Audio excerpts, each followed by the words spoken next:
Hello everyone, good morning, good afternoon, good evening, and welcome back again to my channel.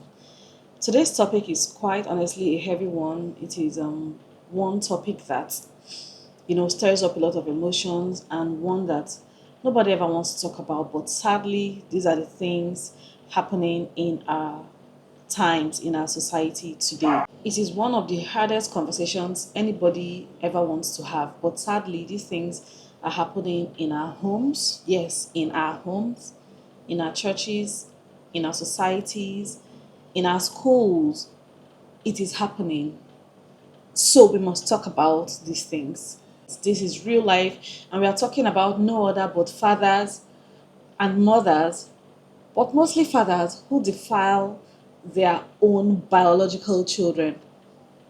I'm going to put a clip about the story I watched just about 2 or 3 days ago that that stirred up this whole video, that initiated this whole video, and I will leave it to you to be the judge of it.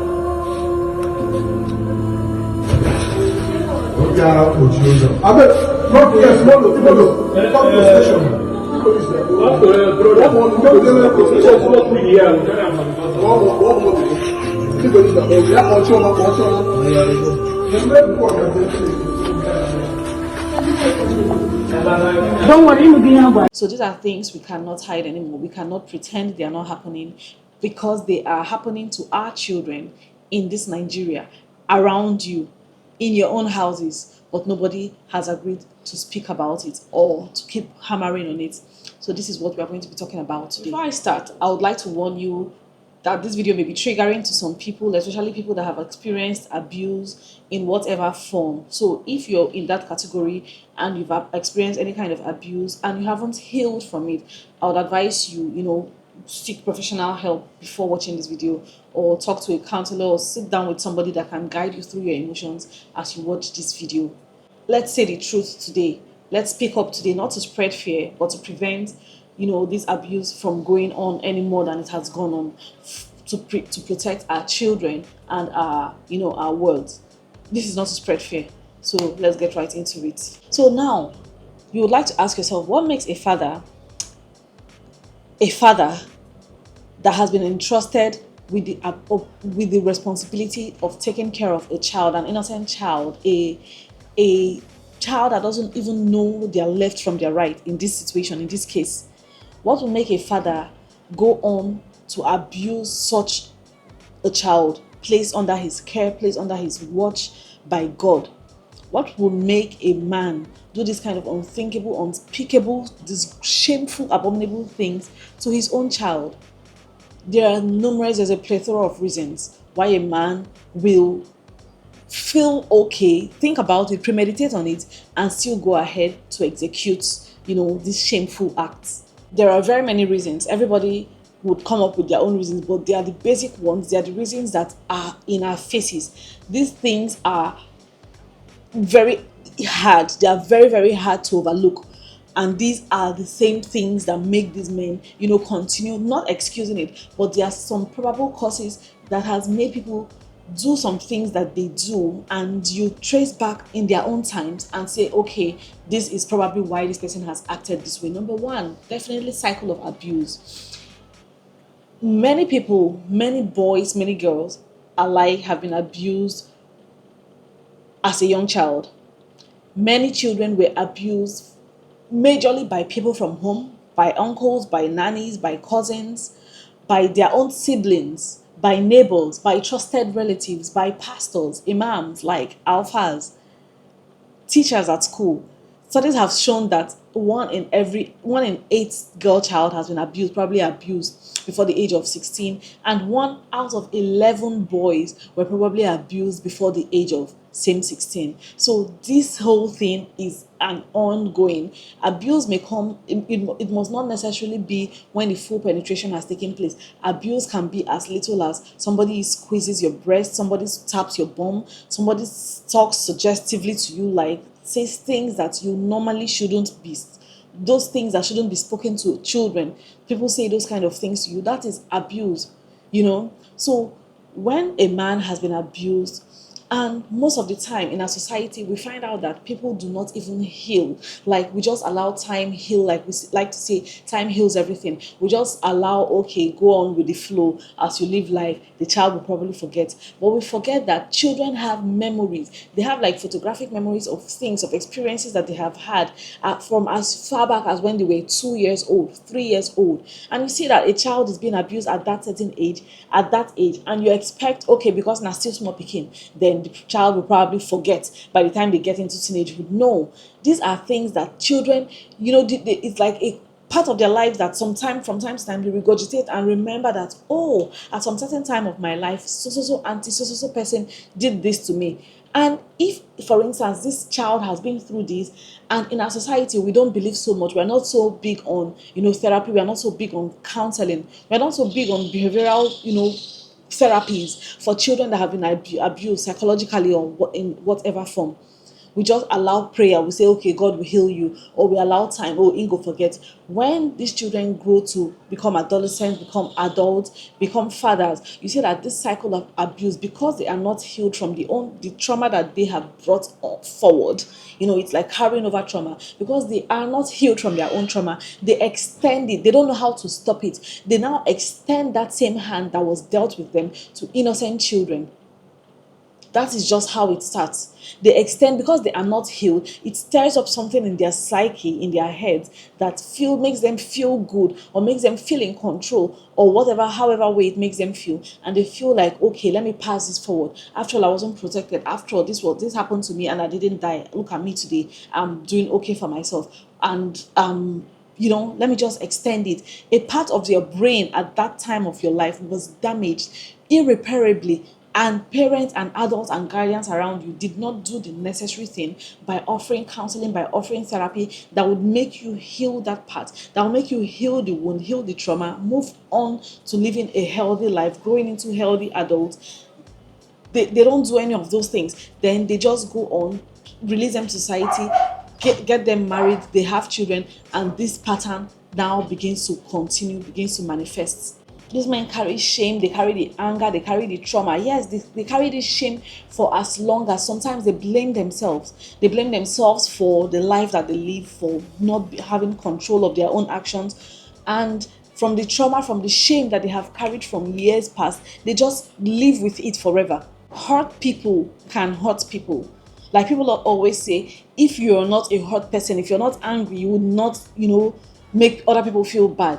Hurt people that have been hurt, can hurt people because of the trauma they carry. But let's not make this trauma an excuse for their actions. Knowledge is power. Healing is possible.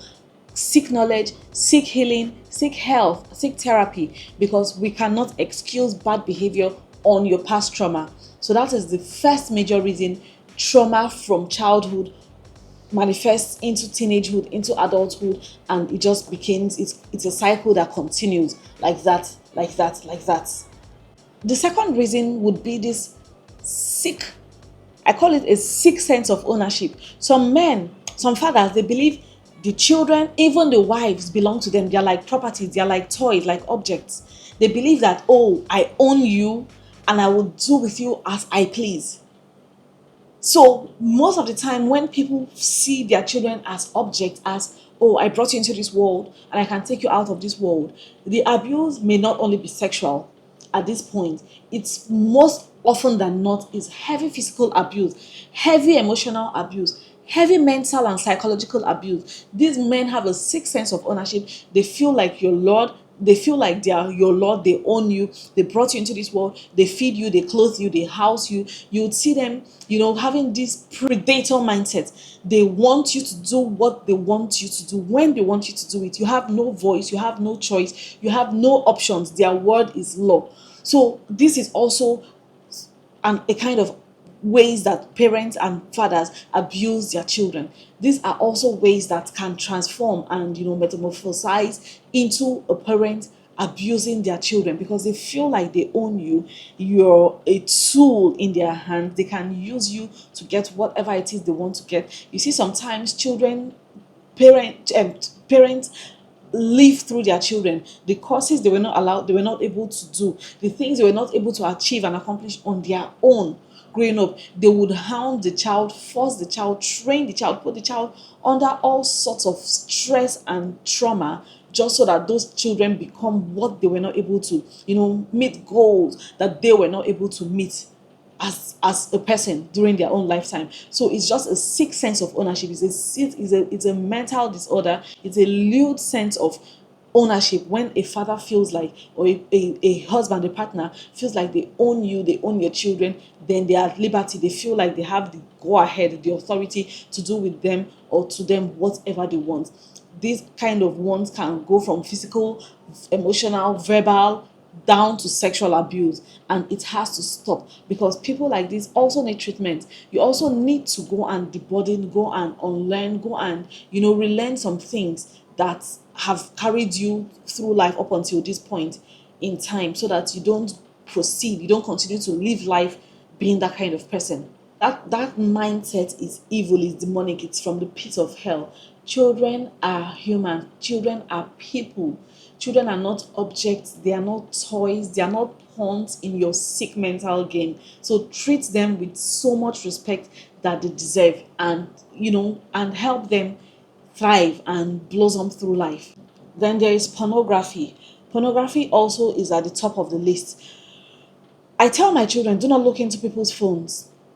I tell them, like, I get very, very mad at them when I find or catch them looking into my own phone, because now the internet space, you don't even know what will come up next. You don't know what word will be said next. You don't know what video will be shown next. When you're watching something on your phone, you don't know what ad will pop up next. So I always tell them, unless it is something that you are watching, unless it is a program that I approve of, that I know is clean for you to watch, don't look into anybody's phones. A text may come up, a picture may pop up, a video, whatever it is may come up. You see people, children, watching music videos, and in these music videos they portray all sorts of pornography at different levels of pornography, from the soft to the hard porn. We see all these things, and it forms a mindset, it forms something in their brains, that they feel like that is where masturbation starts. That is when they feel the need to start to satisfy their sexual desires by themselves. Then it just progresses from there. When they now feel like, oh, this thing isn't working, it's not doing it for me anymore, like satisfying myself, masturbation isn't doing it for me anymore, then they begin to go and look for underage children. They begin to look for people that they molest. They begin to look for people that they prey on. Yes, that's how it starts. Masturbation, pornography is from the pit of hell. It's a sickness. It has made a lot of men. It is wasting a lot of our men. We see adult people, mature men, that are not able to hold down relationships. They are not able to hold down conversations with the opposite sex or same sex. They're not able to hold down like careers or a job, because once that urge comes, they are lost. They have to satisfy that desire immediately, or they lose it. You see them in gatherings, they are not able to interact with people. They are always inclined in their shells, because they feel like, oh, what's the end? What's going to come out of a relationship between two opposite sex? Is it not just to lay down, get down with you? I can do that myself. I can provide that for myself. So why should I, interact with you? They are timid people. They are introverted. I wouldn't just necessarily call them introverted. They are timid people. They can't hold a conversation. And if you can't hold a conversation in the world of today, how can you keep friendships? How can you keep, jobs? How can you keep relationships? There is no way all those things will happen if you're lost, if you feel like your sexual desires are just a thing that you can pick up a device, pick up a gadget and watch and get satisfied from it. No, there is more to relationship than just sex. When lust controls a man, he can cross dangerous lines. He can cross lines that he can that seem unheard of, just like these things happening today. Addiction is a disease. Addiction can cost you your life, it can cost you your job, it can cost you your family, it can cost you everything you've ever owned. There's a cure for addiction. There's a cure for addiction, for this lustfulness, for masturbation. Masturbation and addiction and pornography will make you use your own children to satisfy that desire when it comes like this, depending on how deep, it starts normal. That is why I say don't even start at all. It starts normal when you don't even know where when you're crossing the line. You'll see a father. I've heard and I've read stories of people who call their children, who call their nieces, their nephews, because they know that penetration is a no-no, is diabolical. Then they feel like doing the next best thing. Oh, open your leg while I use your visual, while I look at you to masturbate. All these things happen. We can't lie to ourselves that they don't happen. You see somebody just looking at a young girl that has barely formed anything on her chest, looking at her, maybe she's having her back, or she's just playing, or she sits down carelessly and leaves her leg open, and you see them using the picture of the little girl, to do all sorts of things. Pornography would cost you so much. So it is an addiction that needs to be stopped. You need to stop yourself. You need to seek help if you're going down that path, because you don't know when you will cross the line, and you can't come back from it. That is another reason, another tool for child abuse, for sexual abuse on children by adults, things that we cannot control. I would say another one would be power and control. In some homes, you find out that parents, like the father or the mother, is lord and master. Their word is law. You can't challenge them, you can't oppose them. Whatever they say stands, and that is what happens. When children from such homes are being abused, you can hardly hear about it. You would find out that children under your nose as lord and master has been abused for years. Why? Because the children don't even feel like you're a safety net. They don't see you as a safe space for them to come and run to come and confide in you. Because abuse does not just start out, mostly it doesn't, especially in the home front, it doesn't start out as, oh, bah, bah, bah, bah, tear your clothes, lay on the bed and let me abuse you. No, it doesn't start out like that. It starts out by subtle words. Oh, don't tell your daddy. Oh, there's something I want to tell you. Or don't tell your daddy. Don't tell your mommy. Oh, come, let me come and see this thing. Come, let's watch this movie together. Don't tell your daddy that I told you these things. Don't tell your daddy that I, told you to come to my room. Let's watch this movie. If a child from such a home get exposed to such persons and such things, trust me, your child will be abused and abused and abused in all sorts of ways, that it will only take the grace of God for you to find out. It will only take the grace of God for you as a parent to find out. So when power and control, I understand the need for rules and structure in the home, but there should be lines that shouldn't be crossed. There should be a time when your children should also feel like you're their safety net. They should also use you as a safe space. When some certain things are being said to them, when some certain behavior are being exhibited towards them, shown towards them, they shouldn't come and tell you, oh, I don't feel comfortable with so person doing so thing. Oh, do you know so person try to do so thing, or try to show me so thing. That is just how, to save children, to save your child, to save yourself from this cycle, because they are all around us. Your child should be able to come home from school and tell you everything about their day, the good, the bad, the ugly, and feel safe in telling you things that seem even uncomfortable to the child himself. So enough of, oh, when your daddy's horn. Gone are the days when the daddy gets into the car, drives into the compound, every child takes off, every child begins to arrange the living room, reset everything back to factory setting, and dive straight into their rooms reading their books. No, gone are those days. Your children should be your friends. You should bring your children close enough to you to tell you whatever hardship, whatever bitter things, good news, anyhow it may feel, trouble that they are in. They tell you everything, and you'll be a parent, and you'll also be a mentor, be a confidant to the child at the same time. So the sick need for control and power is also another reason children get abused under our noses, and we do not know. And then there's the spiritual side of it. Some men are spiritually sick, they are mentally sick. Yes, I tell you this. There's also the spiritual side of it. There's also the mental and spiritual brokenness. Yes, that's also a factor. Some men are spiritually broken, they are mentally broken, they are sick in their minds, they are sick in their spirits. When a man opens himself to spiritual, to perversion, you're a pervert. The lines have been blurred. You don't even know when you've crossed the line. Anything is possible to such a person.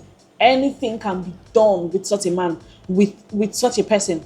Expect the unthinkable from such a person. In spiritual terms, there can be lust, there can be perversion, there can be demonic manipulation. Yes, we have to all include this place of spirituality in any of in these things, because you will see sometimes these men are from good homes, steady backgrounds, steady childhood, memorable childhood, healthy homes. They were raised in love and care, and they were not even sexually abused themselves. So when all these kind of things begin to happen to such a person, what do you play it to be?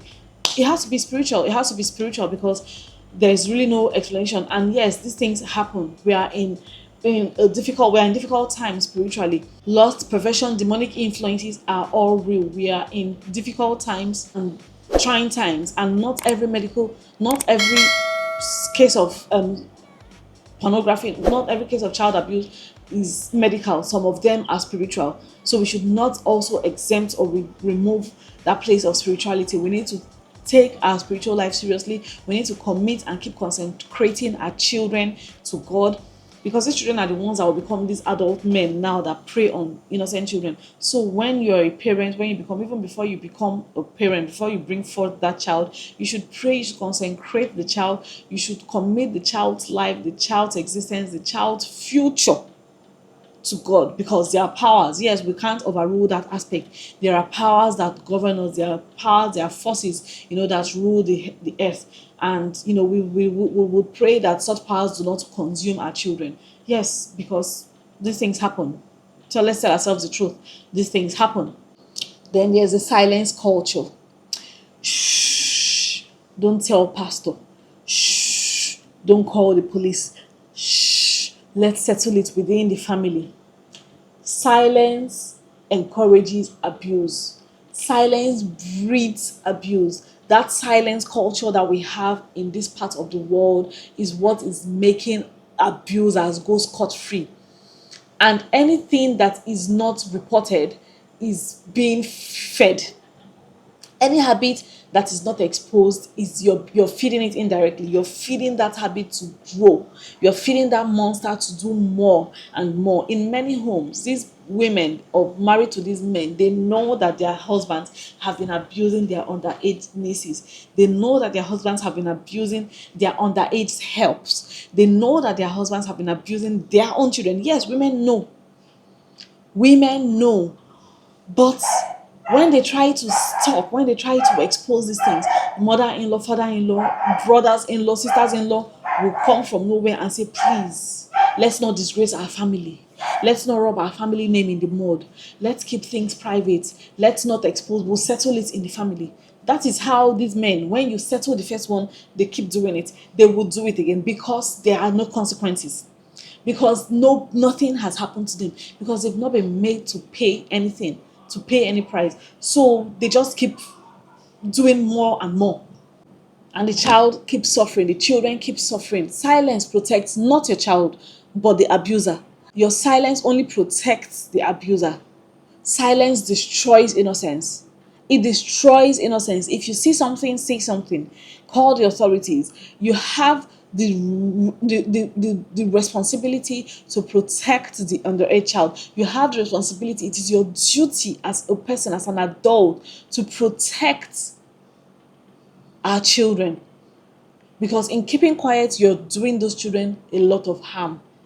And you're protecting nobody else but the abuser. A mother who keeps quiet to save her marriage is not saving her home. She's instead sacrificing her child. A mother that keeps quiet to save her marriage. Oh, let's not do this so that this marriage does not, end. Let's keep our family together. You're not saving your home. That is not what you're doing. You're doing the opposite. You're sacrificing your child. You're putting him or her on the altar on the table to just be sacrificed, to ruin the life, to ruin the future, to ruin the cycle of that child, and to continue in this pattern of abuse. to continue in this pattern of abuse. That is all you're doing by keeping silent. So if you're a parent and you're watching this, know when to stay silent. Be at alert at all times. Know who your children are with. Know who your children talk to. Know who your children visit. Know where your children go. Know what is going on in the operations of your children's mind at all times. Create a home, create a safe space where your children can be free to be themselves. Let them never be afraid to talk to you. Let them never see you as the person that would judge them, for their mistakes. Let them see you as their safe haven. When they see you, they feel relief. Oh my, thank you, Jesus. My mother is back. Thank you, Jesus. My father is back. Let them trust you. And if you're a survivor, you are not dirty. It was not your fault. It was not your fault. There was nothing you could have done differently to stop the person from doing what he or she did to you. Don't take the blame. Don't live in shame. Don't live in fear. Don't live in guilt. Seek help. Speak up and seek help. It is never too late. Even if you were abused as a child and you're an adult now, you're a young adult now, it is never too late to seek help and to set yourself free from that bondage that you have put on yourself. And if you're a man battling with dark thoughts, you're a man that has these thoughts flash through your head some of the time, from time to time, this is the time to seek help. Stop it now before you destroy your life and the life of generations to come. Seek help. If you stay from time to time and the thought of, looking at one small girl and she stirs up something in you, or looking at a boy and it rings a bell in your head, this is the time to seek help. Don't hide it. Speak up so that you don't destroy your life and the lives of children that have been placed under your care. So I'll end by saying this, that children are God's treasures. Children are God's special project. To harm a child is to fight like this against God Himself. May God protect our children. May God keep our children safe. May God carry them gently in His care. For every child that has been abused, may God help that child heal. Heal from the trauma, heal from the shame, heal from the blame, the guilt of being an abused child. May every home be safe, and may every silent victim find the courage that they need to speak up and to live a life that is worth living. And may every silent, struggling victim find healing and courage. Thank you guys so much for watching. If you watched up until this time, share your thoughts in the comment section. Let us know your thoughts. Just share your thoughts in the comment section. Give this video a massive thumbs up. Share this video so that it goes, round to people. Thank you guys so much, and please click on the subscribe button if you're not subscribed to this channel. I'll see you guys in the next one. For now.